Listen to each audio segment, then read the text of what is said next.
Hey guys, so it's a snow day here in Atlanta, so I figured why not finally take care of what I've been putting off for the longest time, and that's starting this YouTube channel to do a little more video of things that we commonly get asked in the group. But today I actually wanted to touch basis on maybe one of those current event type issues.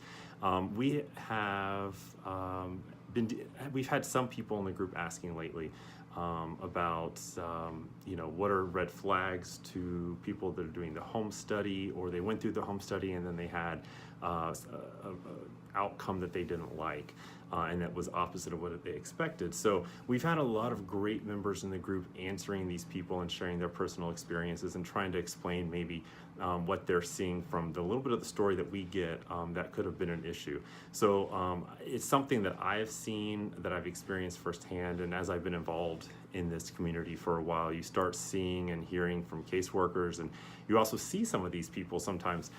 We all kind of start this with the best of intentions, and the way that we act is very much telling, and there are certain behaviors and things said that are red flags for people that are doing home studies or caseworkers, because it's just trends. You start seeing certain types of things that are said or behaviors maybe are more indicative of somebody who will not end up with a successful adoption. And so when they're looking at that for placement, that's really what we want to happen.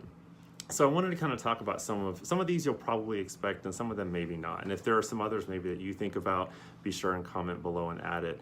We'd love to hear some of your personal stories. So some of the ones I wanted to talk about that usually come up in the home study, first of all, would be a lack of connections or willingness to connect with other people. So one of the first things I remember in our home study was they very much wanted to know how we were with family connections, our community, our job.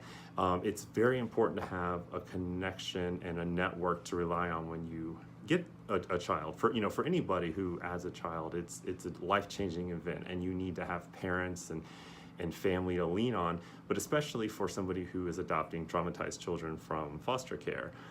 So it's very, very important. So if you're not really willing to connect, and maybe you're a very introverted person, it's not a deal killer, but it's going to be something that they are going to point out and that they're going to think about, and they're going to try to encourage you to change and maybe open up a little bit. Another one kind of in that same vein is acceptance by your family and friends about you adopting. We were actually very lucky because everybody was very excited for us to adopt. I don't know if that's because we are LGBT, so we weren't going to be able to have our own kids, obviously, but I have met other parents, both gay and straight, that do have family and friends that are very opinionated negatively about them adopting for whatever reason. So that is something that they will ask during the home study process. Does it stop you from being able to adopt? No, but it is a concern, because again, one of those supports you're going to need are friends and family, and if those people don't support you, it can be definitely a lot harder going through the process. And that's what they want to make sure, is that you're connected, you're supported, and that you're set up for success.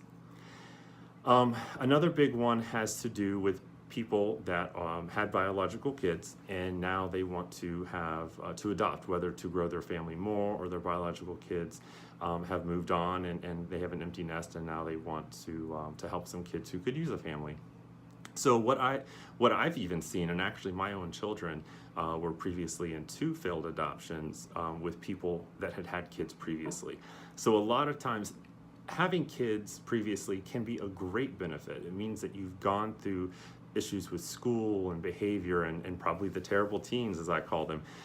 But if your kids were perfect, if you're going to sit there and describe them as your kids were very well behaved, they were perfect, you had no issues with them, that will be an issue to the casework. And you might be surprised to hear that. You might think that, hey, that means that I'm a good parent and I was able to parent a child and they turned out well.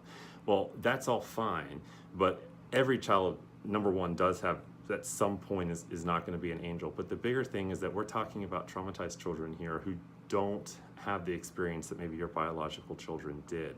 So be very careful really trumpeting the fact that you have perfect or angelic children, because what it means is that you're not going to be able to relate to the behaviors and the actions that these kids are going to have, and that will be a red flag. It means that you're going to have to, all the things that you did with your child are not going to work, and it's going to be difficult. And that usually is a reason for a failed adoption. As I said, my own children had 2 failed adoptions in that same scenario. So it is very common, and therefore they try to prevent that. Another one is actually being, you might be surprised to hear this, being overly religious, talking about it all the time, saying that, you know, this is something where God instructed you to do it. While that might be the case, I would just tone it down a little bit, because the truth is, I have most people that I've met that have that position, they don't actually get very far in the process, because again, what's really important is that often people who speak those things are not necessarily all, at least what DFACS has seen and other agencies have seen, is that those people are not so empathetic with the children and where they come from. And that's, again, something, if you're only relying on that and you're wearing it so outwardly, it is a concern for them. So just make sure that, you know, if that's your position, obviously state it, but just also know that it could backfire. And it kind of in that similar vein is being overly opinionated on the process, or birth family, or other parents who failed at adoption. I will tell you, being on the other side is a very different perspective than when you are in the beginning. When we come in, we all do this out of the goodness of our heart and wanting to help somebody.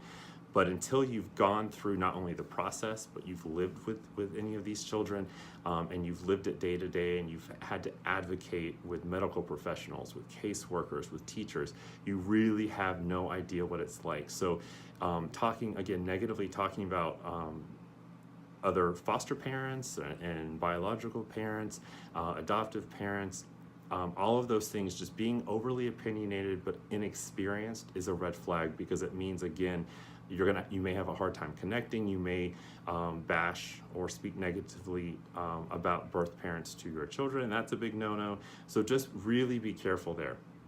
And then, kind of in the vein of where I was talking about perfect kids before, if you yourself portray it that your life was perfect, you're going to have a difficult time, because you're not going to relate with these kids.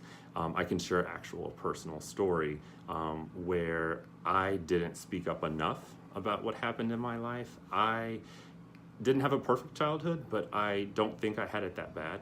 I definitely have kind of opened my eyes a little bit to some things going through the process.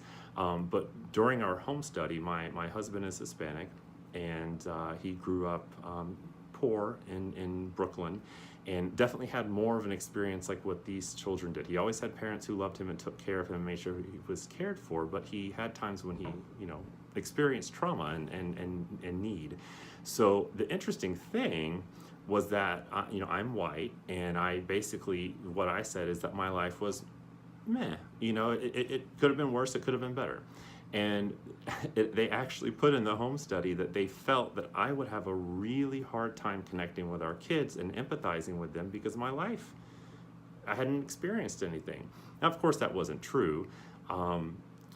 It was my perspective on it. And the funny thing is, a little bit, is that my children are white, and I was raised here in Georgia. They're obviously raised here in Georgia. So the funny thing is that I can relate with them a little more than my husband, because of growing up in the South and growing up in a very similar area to them. So again, what we're trying to do here is give you guys some advice, help you make sure that you don't repeat mistakes that I've made and that other people have made, so that hopefully this is a smooth process for you. Be open. Negative things that happened in your life, as long as, especially if you were the victim, you can't be blamed for that. But even if you did something wrong, you know, they're not looking for squeaky clean records. They just want to know that you've grown from it and that you're not still doing it. And the truth is, if you've experienced negative things in your life, you're going to be much more understanding and empathetic to these children and getting things done. So just, there's a word of wisdom. Again, like the video if you thought this content was great. If there are some other tips that fit in with this that I didn't share, that you've experienced or had thoughts of, share in the comments below. And again, follow us for more videos.